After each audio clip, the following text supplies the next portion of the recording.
Your liberal record is truly astonishing. Thank you. At an event in 2005, you compared a federal budget request which cut spending to the terrorist attacks of 9/11.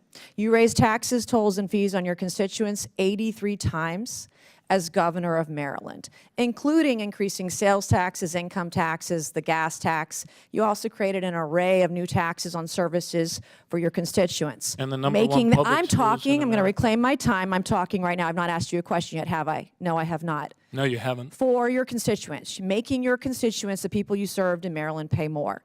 You love some law-breaking illegal aliens as well. You've advocated for mass amnesty for illegal aliens. My favorite part of your love for criminals in this country is you don't refer to them as illegal aliens, but instead you refer to them as new Americans. You must really hate American citizens. You must really hate our country. In 2011, you signed a bill into law to allow illegal aliens to qualify for in-state tuition at public universities in Maryland. And the hits are going to keep on coming. In 2014, you signed a bill into law to allow illegal aliens to get Maryland driver's license. In 2014, you signed a bill into law to allow gender-confused, sexually perverted men to use women's restrooms and locker rooms. In other words, you forced women and underage girls to undress in front of men.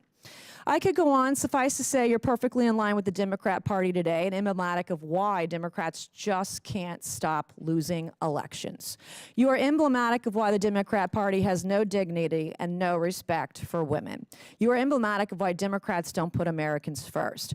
Mr. O'Malley, my first question this morning, can you, a candidate to be chair of the Democrat Party, define what a woman is for me today? Madam, or Can you Congresswoman- define what a woman is? Oh, yes. What is a woman?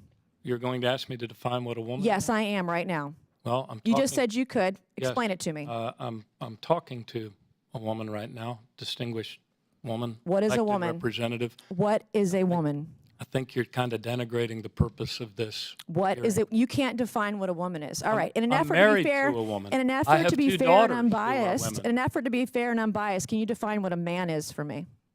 I have 2 sons Okay. that are men.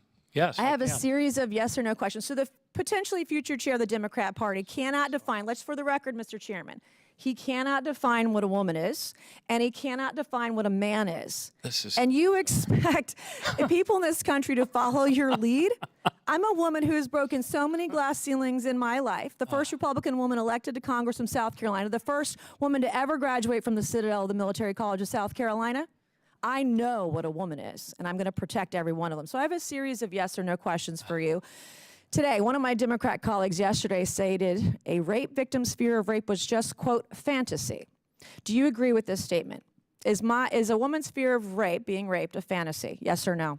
no, it's not a fact. Okay, one of my Democrat colleagues yesterday stated a rape victim's fear of rape is being, quote, dramatic. Do you agree with that statement? Fear of rape being dramatic? Yes or no? Well, what could be. Okay, you can't answer the question. My next question, you've spoken of Democrats needing to restore credibility and learn from your failings, and to quote from you recently, learn from your very bad loss. Is this in reference to Democrats raising taxes on the middle class? Yes or no? No, Is this in reference to Maryland not requiring an ID to vote in their elections? no, Is this in reference to coddling criminal illegal aliens? no. I've Is never. this in reference to starting a war on real biological women? No, Is this in reference to allowing men in women's bathrooms? no. Is this in reference to forcing women and girls to undress in front of men in the locker room? Oh, come on, Yes or no? Congresswoman. This is your party's platform. You understand what I'm laying out for you? Do you understand I English? understand what you're trying to lay out, but No, our this party's is- platform is the economic security No, and the I'm gonna reclaim well-being my time, of Mr. every Chairman. man, Mr. woman, Chairman, I'm and gonna reclaim my child time. in the United States of I'm gonna America. reclaim my That's time. our party's platform. I'm going to reclaim my Ms. time. Mace's Mr. Chairman. time. Mr. Chairman, the witness should not be badgered. Mr. Chairman, Chair I would like to recognizes Ms. reclaim my Mace. time. Ms. Mace.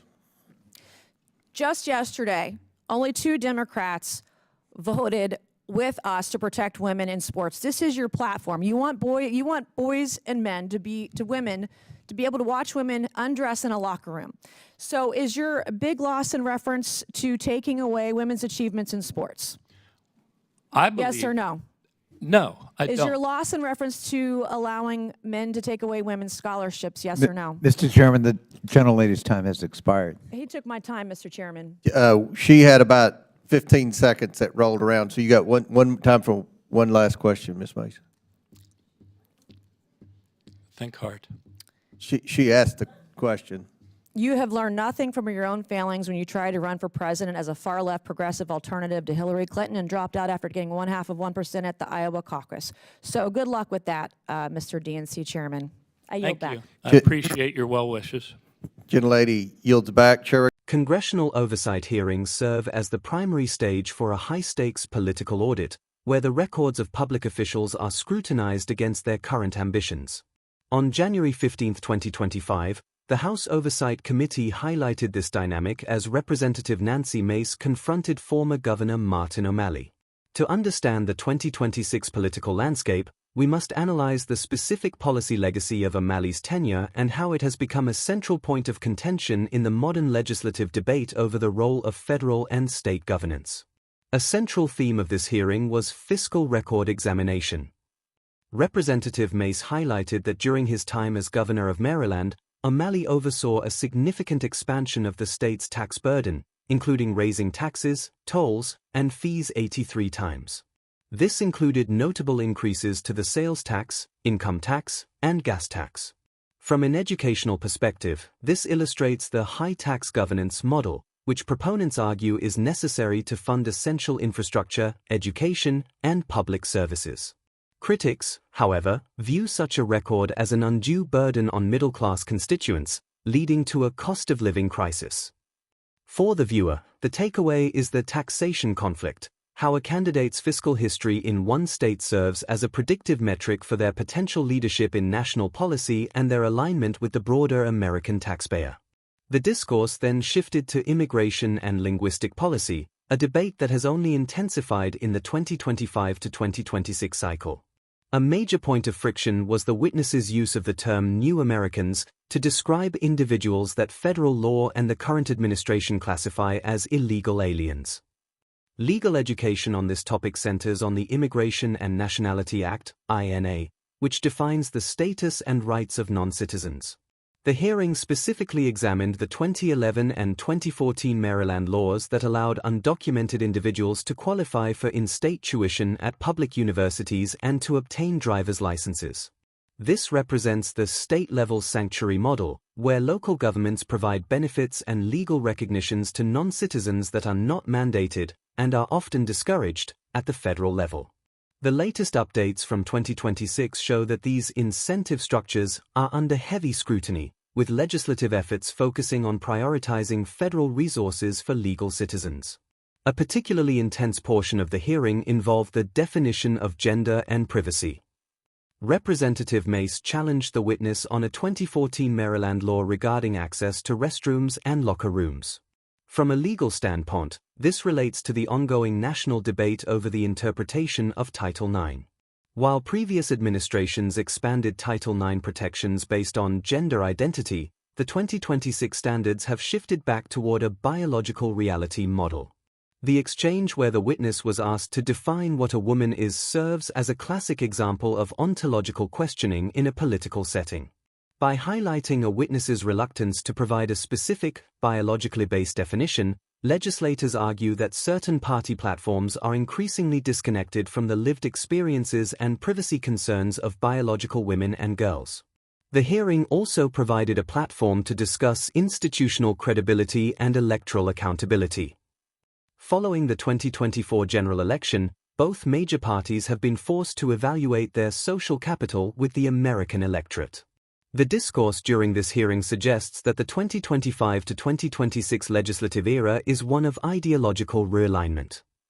Representative Mace's critiques focused on whether the policies of the past, such as mass amnesty and the removal of biological distinctions in law, are emblematic of why certain political groups have faced significant electoral losses. The lesson for the audience is that in a republic, the rule of law is not just about the text of the statutes, but about the cultural consent of the governed.